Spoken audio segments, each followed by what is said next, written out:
The Galactic Council had warned humanity about Frostheim 9.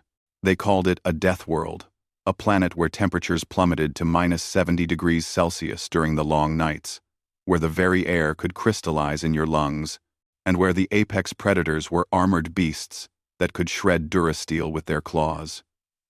No species in the known galaxy had successfully colonized it. The Zenthari had tried and retreated within 3 solar cycles. The Krell, with their exoskeletons designed for extreme environments, had lost an entire expedition team to the frozen wastes. But humans? Humans were different. Reyna Thorne stood at the edge of the crying river, her breath forming clouds of vapor that sparkled in the pale moonlight. She had been on Frostheim 9 for 8 months now.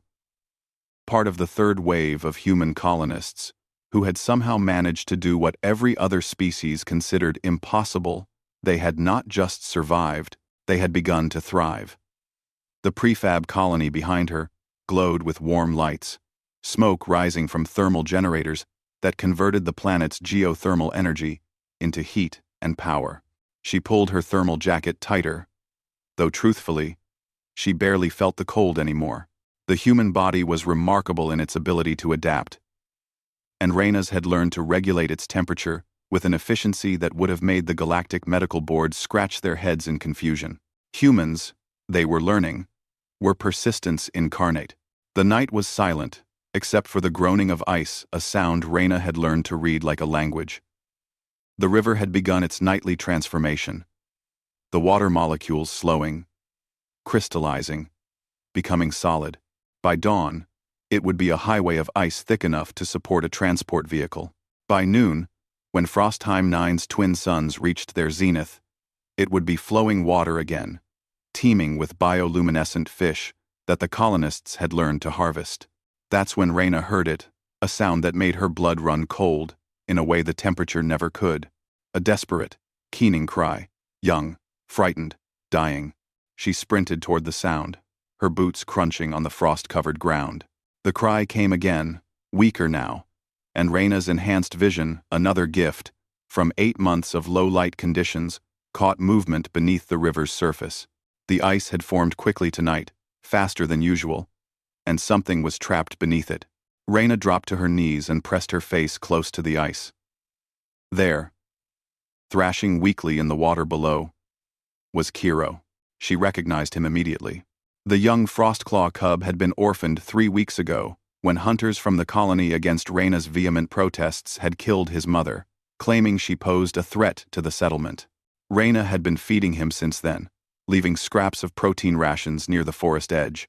The colonists thought she was insane. "They're apex predators," they'd said. "When he grows up, he'll tear you apart." But Reyna had looked into Kiro's eyes and seen something familiar. Intelligence, curiosity, and a desperate will to survive.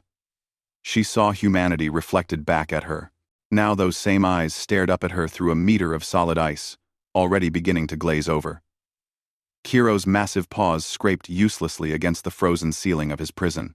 The ice here was thick. The river had caught him in its deepest section, where the current ran strong before the freeze. Reyna's mind raced through options. The colony was 15 minutes away at a dead run. By the time she returned with cutting equipment, Kiro would be dead. The ice was too thick to shoot through. The kinetic rounds would ricochet. She had no plasma torch, no explosives. She had only herself. "Hold on," she whispered, though Kiro couldn't hear her. "Just hold on." Reyna stood and looked at her hands, these remarkable, improbable human hands. Hands that had evolved to craft tools, to build civilizations, to reach for the stars. Hands that the Galactic Council had dismissed as fragile appendages unsuited for hostile environments. They had no idea what human hands could do. She remembered her training back on Earth, the survival courses in the Arctic Circle. She remembered the instructor's words. "The human body is a furnace. We generate heat constantly, waste it through our skin. Learn to redirect it, focus it, and you become a weapon against the cold." Reyna stripped off her thermal jacket and gloves. The cold bit into her skin immediately, but she welcomed it. She needed to feel this. She dropped to her knees again, pressed her bare palms against the ice directly above Kiro's fading form, and closed her eyes. The other colonists would never understand what she did next. The Galactic Council would classify it as impossible, according to known xenobiology. But Reyna Thorne was human. And humans had a gift that 8 billion years of evolution had perfected the ability to override their own biological safety systems through sheer willpower. She began to generate heat, not the passive warmth of normal metabolism, but focused, directed thermal energy. Her muscles began to work microcontractions too small to see but powerful enough to create friction, to burn glucose at an accelerated rate. Her core temperature began to rise, 37 degrees Celsius, 38 degrees Celsius, 39 degrees Celsius, into fever territory. Her body screamed at her to stop, but she pushed harder. The ice beneath her palms began to melt, 40 degrees Celsius, 41 degrees Celsius. Steam rose from her skin as the moisture in the air condensed. She felt her blood vessels dilating, pushing superheated blood to her extremities. The ice liquefied in a perfect handprint pattern, water trickling down into the cracks. 42 degrees Celsius. Dangerously high now.